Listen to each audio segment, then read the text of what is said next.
শহীদ মুক্তিযোদ্ধা ও বীরাঙ্গনার সন্তানদের জন্য ৫%, ক্ষুদ্র নৃগোষ্ঠী ১%, প্রতিবন্ধী ও তৃতীয় লিঙ্গের জন্য ১% কোটা বরাদ্দ রেখে প্রজ্ঞাপন জারি করেছে জনপ্রশাসন মন্ত্রণালয়। এতে মুক্তিযোদ্ধাদের নাতিপুতি, নারী ও জেলা কোটা থাকছে না। আজ বিকেলে আইনমন্ত্রী আনিসুল হক গুলশানে তার নিজ বাসভবনে এক সংবাদ সম্মেলনে এসব তথ্য জানান। এ সময় তার সাথে ছিলেন জনপ্রশাসন মন্ত্রী ফরহাদ হোসেন, শিক্ষামন্ত্রী মহিবুল হাসান চৌধুরী ও তথ্য প্রতিমন্ত্রী মোহাম্মদ আরাফাত। সংবাদ সম্মেলনে তথ্য প্রতিমন্ত্রী জানান, হতাহতের জন্য আক্রমণকারীরাই দায়ী, সুষ্ঠু তদন্তের মাধ্যমে এর বিচার হবে। তথ্য প্রতিমন্ত্রী বলেন, দুর্বৃত্তদের লক্ষ্য ছিল ইন্টারনেট সেবা বন্ধ করে দিয়ে দেশকে বিচ্ছিন্ন করা।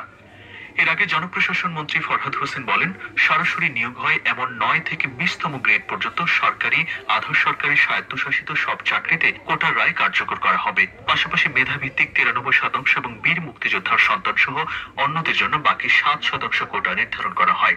এই নির্দেশনার আলোকে সরকারের নির্বাহী বিভাগকে অনতিবিলম্বে প্রজ্ঞাপন জারির নির্দেশ দিয়েছিলেন আপিল বিভাগ। কোটা সংস্কার আন্দোলন ঘিরে সারা দেশে সহিংস পরিস্থিতির প্রেক্ষিতে জারি করা কারফিউ বলবৎ রয়েছে। তবে কারফিউ শিথিলের সময় ঢাকায় আজ 1 ঘন্টা বেড়েছে। আজ বেলা 1টা থেকে বিকেল 5টা পর্যন্ত ঢাকা, নারায়ণগঞ্জ, গাজীপুর ও নরসিংদীতে কারফিউ শিথিল ছিল। চট্টগ্রামে আজ বেলা 11টা থেকে বিকেল 4টা পর্যন্ত কারফিউ শিথিল করা হয়। এছাড়া দেশের অন্যান্য জেলা ও বিভাগীয় শহরে সংশ্লিষ্ট জেলা প্রশাসকগণ আইন শৃঙ্খলা বাহিনীর সঙ্গে সমন্বয় করে কারফিউ শিথিল করেছেন। এদিকে 2 দিন সাধারণ ছুটির পর আজও নির্বাহী আদেশে সারা দেশে সাধারণ ছুটি রয়েছে। এর ফলে আজও সরকারি বেসরকারি সব অফিস বন্ধ রয়েছে। এদিকে আগামীকালও কারফিউ চলবে, তবে ঢাকা, গাজীপুর, নারায়ণগঞ্জে সকাল 10টা থেকে বিকেল 5টা পর্যন্ত শিথিল থাকবে। বাকি জেলাগুলোর বিষয়ে জেলা প্রশাসকগণ সিদ্ধান্ত নেবেন।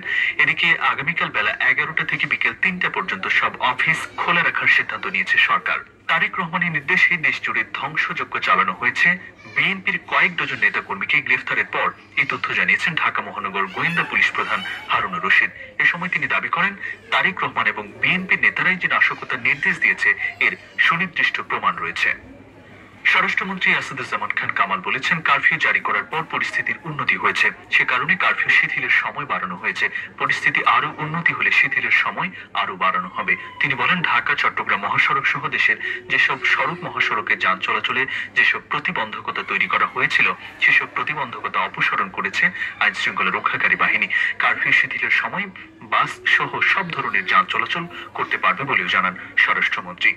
কক্সবাজারে আটকে পড়া প্রায় ৩,০০০ পর্যটককে সেনাবাহিনীর সহায়তায় বিশেষ ব্যবস্থাপনায় তাদের নিজ নিজ গন্তব্যে পৌঁছে দেওয়ার ব্যবস্থা করেছে জেলা প্রশাসন।